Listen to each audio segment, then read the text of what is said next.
well. A culvert. A decently sized one.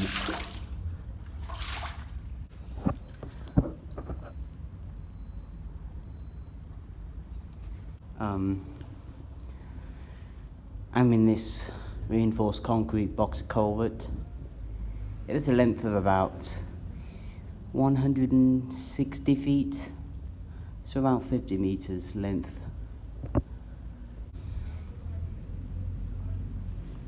As you can see, that's where I came in there.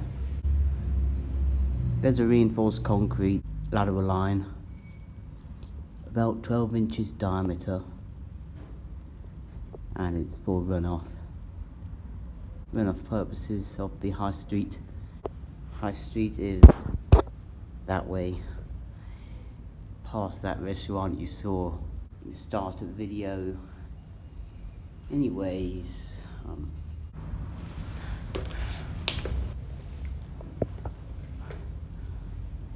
got some conduits, underground wiring, tagging along the side, which this is quite a common occurrence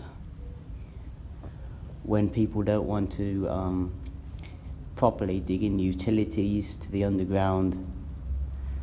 Basically do botched job and run it through whatever sewer or culvert or storm drain they can find.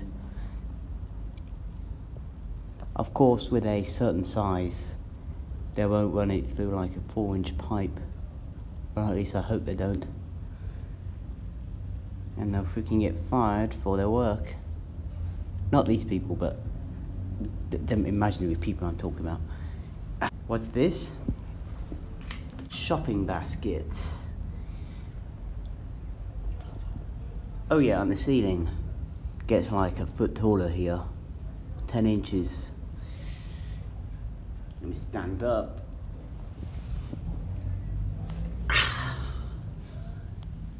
Yeah, the ceiling gets 10 inches taller here. Basically a shopping basket that years ago, when there was a torrential flood, the water was flowing so fast, it took a shopping basket straight through the culvert system, up whatever place it fell in, and literally completely destroyed it.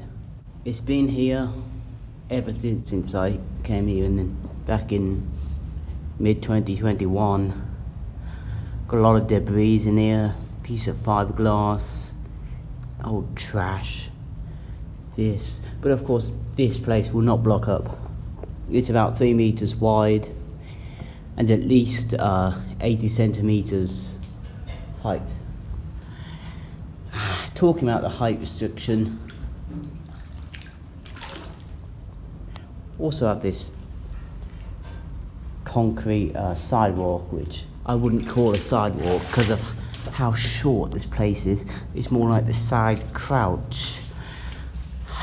Well, yeah, those are my feet squelching, but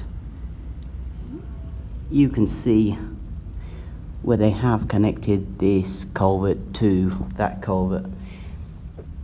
A fairly different construction. Probably at different times. This black metal thing which is coated in a preservant, I assume. Oh damn, that's a big spider.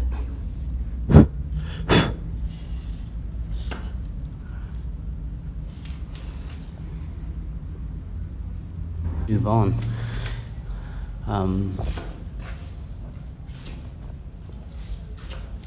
We've got a lateral line here. Last time I measured it, it's about 4 or 5 inches. No, I mean 6 inches. Sorry, I don't remember things very nicely, but it is 5 inches. It's made of vitrified clay pipe, obviously a lateral line, and has this concrete structure built on it. to improve the intersectional angle, which is normally about 45 degrees in the direction of the flow of this river.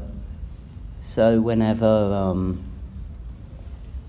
there's torrential flooding, the pipe will not reverse flow. It will also minimise the Reynolds number factor by quite a lot, limit the turbulent flow, and maximise the evacuation velocity of that pipe system, which this has got to be a road gully. Yeah, that's a road gully, alright. 6 inches, 150mm diameter. Nice.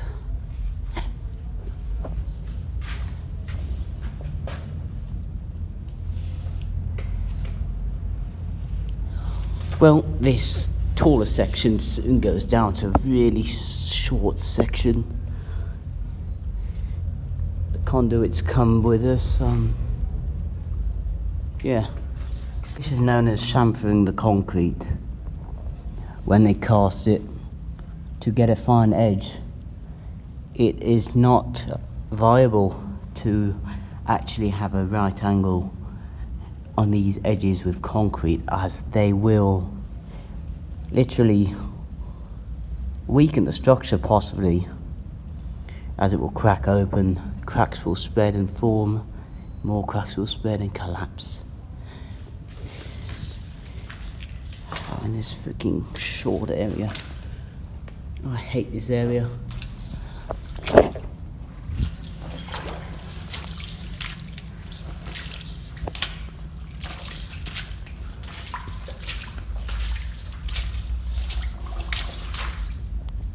Got a lot of wood there from when they casted these transversals for the abutments of this culvert. No lateral lines in this section.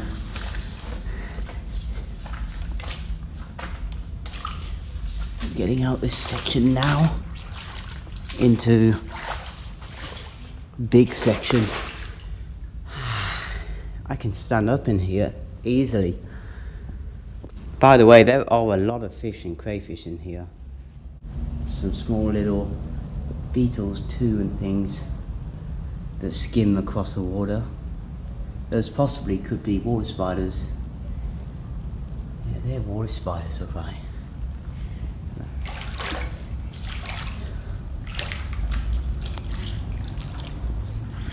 I'm gonna get on this concrete thing.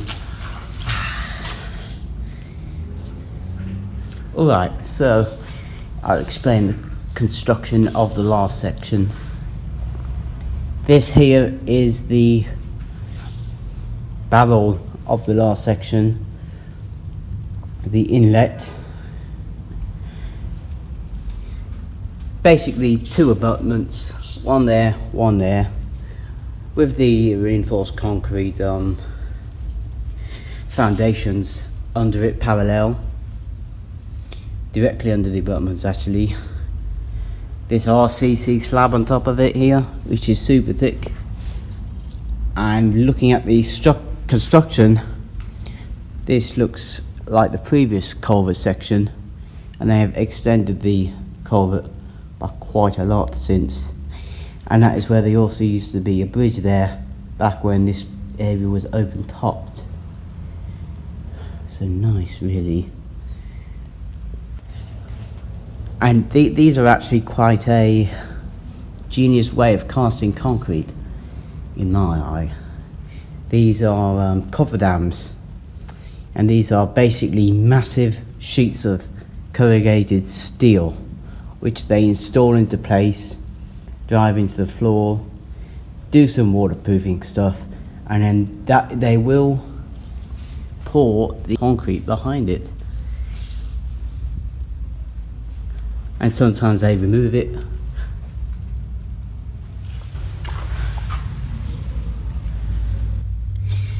Sometimes they don't, like this.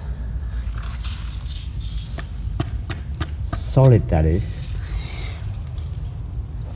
What else you want to know?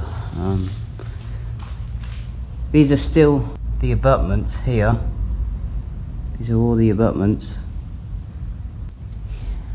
These are the top of the abutments, basically, because if you place these prefabricated cellular RCC slabs directly on top of the cofferdams, the surface to weight ratio will be quite odd and detrimental, to be honest, and it will also break the actual cofferdams. So yeah, they also sometimes in bridges add a polyethylene terephthalate damper to further increase the surface to weight ratio, but you can't see them. Just subsoils, really.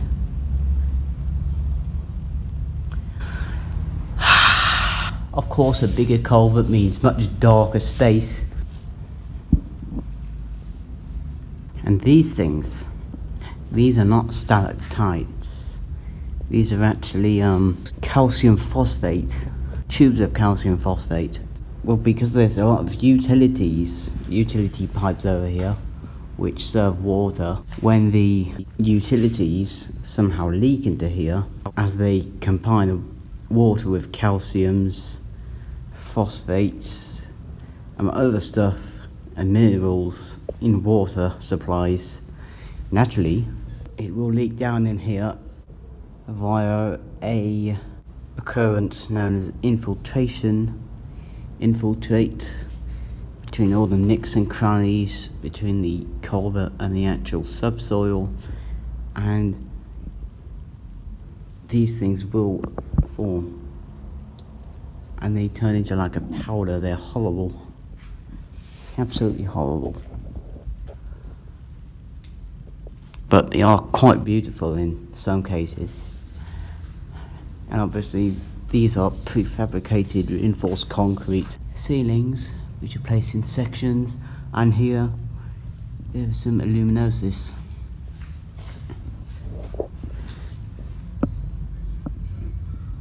The pre-stressed rebar, which is put in when the concrete is casted, basically rusts and then starts to spoil all over the floor, further weakening compressive strength and obviously tensile strength of these ceilings, and these will eventually have to be replaced. All those cavities are being exposed where the rebar goes through. Rebar, I would not like to cut that with a metal cutter or hit that thing with a hammer. The whole lot will be crashing down like that. Worse than that possibly. But what's strange is the entire rest of it is in good condition. Wanna know why? Because the moment one section of rebar is exposed to manufacturing defects, transportation damages, or just generally bad moulding, water will always find a way through and make the rebar swell up with rust and push all the concrete off its own rebar frame.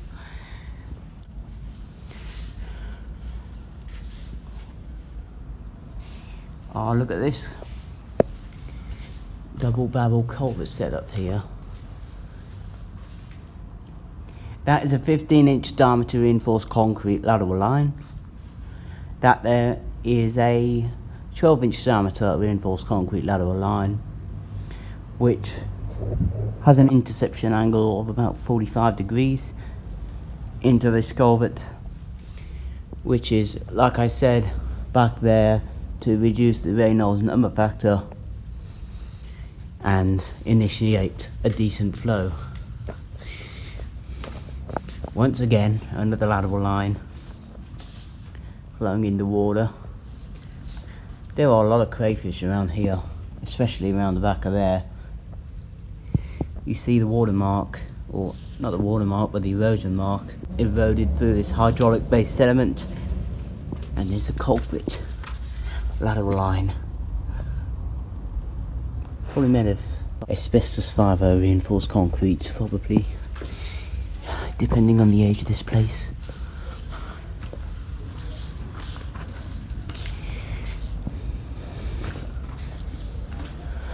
You've got these holes here to reduce the hydraulic pressure from behind the abutments, and basically a long polyvinyl chloride tube that goes straight through the other side of the wall within the subsoils, which has a mesh on the end to stop it from blocking up, and basically relieves the walls, relieves the pressure of the walls.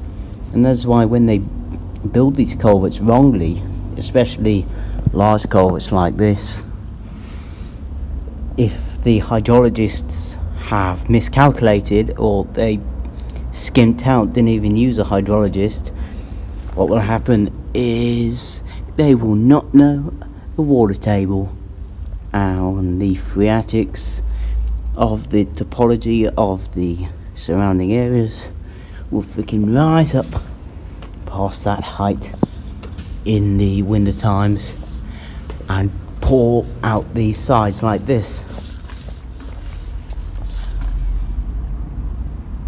exactly like this, but a lot more severe. I do not know what the source of this is. Way too small to get inside and walk in there. It's probably some sort of geological thing. There's a nice echo in here. Nice echo in here.